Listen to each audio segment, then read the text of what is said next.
Anxiety, जिसको हिंदी में घबराहट भी कहा जाता है, आजकल एक काफ़ी कॉमन सी प्रॉब्लम हो गई है जो काफ़ी सारे लोगों में देखी जाती है।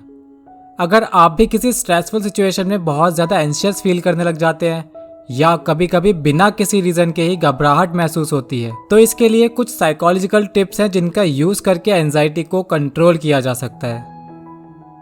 आज की इस वीडियो में हम जानेंगे इन्हीं साइकोलॉजिकल टिप्स के बारे में। चलिए बात करते हैं आज के इस टॉपिक की और शुरू करते हैं आज की ये वीडियो।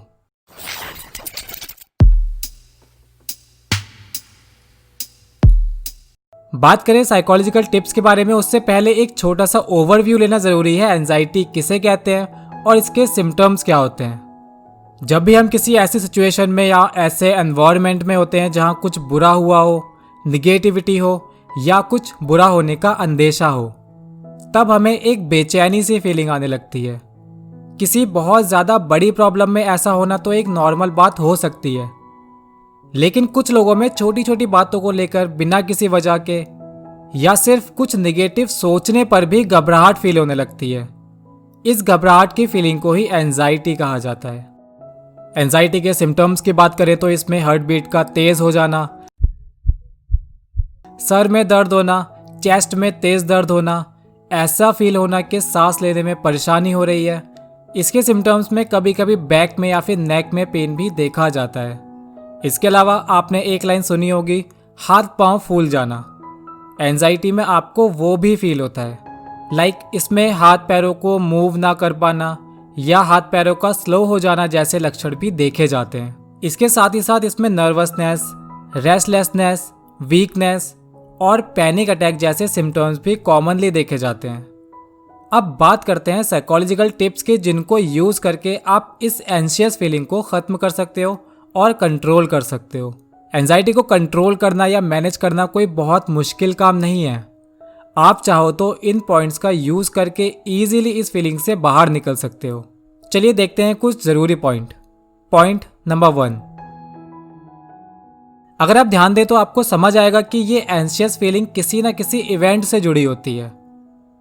ये इवेंट आपके पास्ट से रिलेटेड हो सकता है, प्रेजेंट में घटित कुछ ऐसा जो आपको अच्छा ना लगा हो, या फ्यूचर में होने वाला कुछ ऐसा जिसको लेकर आप परेशान हो।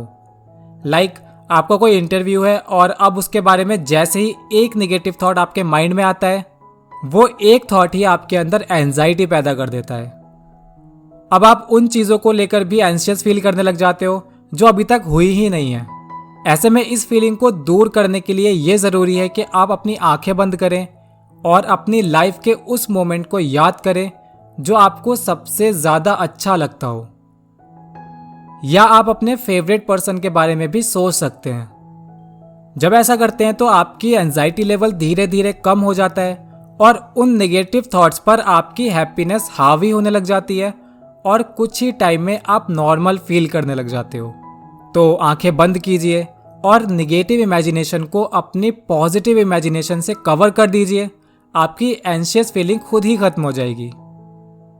पॉइंट नंबर 2, एंजाइटी को कंट्रोल करने या ख़त्म करने के लिए सबसे ज़रूरी है एक फिक्स्ड और ऑर्गेनाइज्ड डेली रूटीन। कई बार देखा गया है कि जब भी हम किसी काम को टाइम पर पूरा नहीं कर पाते तो उस वजह से भी हमारे अंदर धीरे धीरे एंजाइटी डेवलप होना शुरू हो जाती है।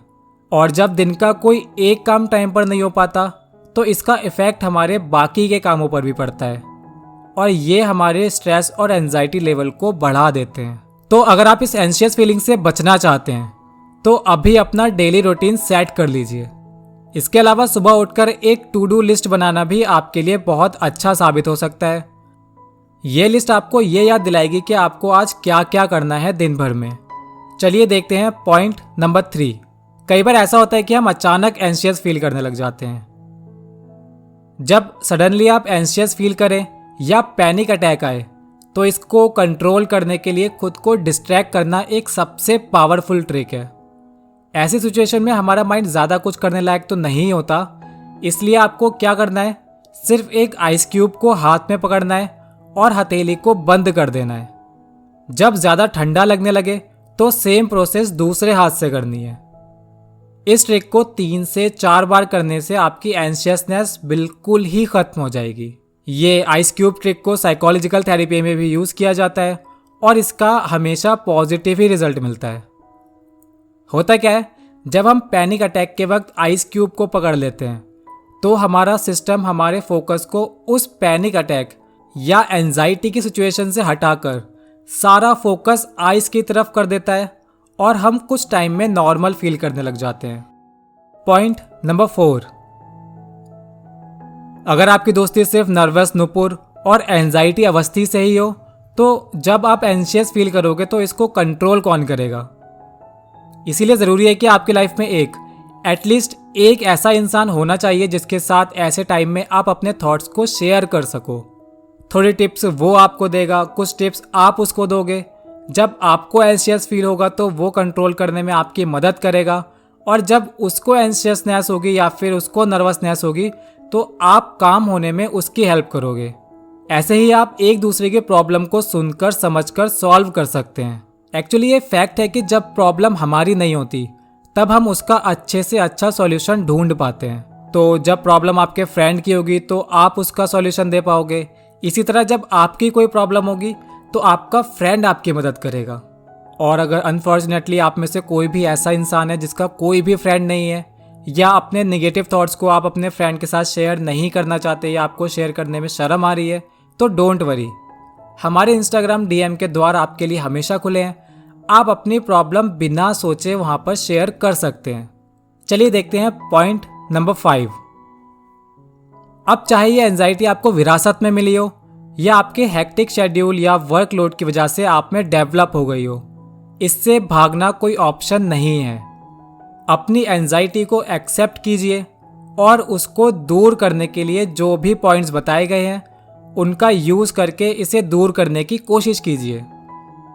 एंजाइटी से परेशान हो जाना, गिव अप कर देना या एंजाइटी की वजह से कोई भी काम ना कर पाना आपकी इस प्रॉब्लम को सिर्फ बढ़ाएगा, कम नहीं करेगा। इसलिए ज़रूरी है कि आप इसे एक्सेप्ट करें और खुद ही इसे दूर करने की कोशिश करें। सच्चाई यह है कि एंजाइटी इतनी बड़ी प्रॉब्लम नहीं है जितना इसको हम बना देते हैं। तो एंजाइटी को ख़त्म करने के लिए इसे अच्छी तरह समझना बेहद ज़रूरी है, तभी हम इसको ख़त्म कर सकते हैं या कंट्रोल कर सकते हैं।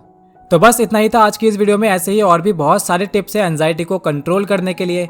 अगर आप चाहते हैं कि वो भी हम आपके साथ शेयर करें तो नीचे कमेंट सेक्शन में हमें बता सकते हैं। आप चाहें तो वीडियो को शेयर भी कर सकते हैं, शायद किसी को इन टिप्स की ज़रूरत हो। और अगर आपको वीडियो पसंद आई हो या हेल्पफुल लगी हो तो वीडियो को लाइक करना ना भूलें। और ऐसे ही इन्फॉर्मेटिव और इंटरेस्टिंग वीडियोस देखने के लिए जुड़े रहिए द साइकोलॉजी क्लासेस के साथ। जल्दी मिलते हैं आपसे एक नई वीडियो में। Thank you. खाली बैठूं जो मैं, होती एंग्जाइटी, पागल वागल लगता है, क्या बोलेगी सोसाइटी।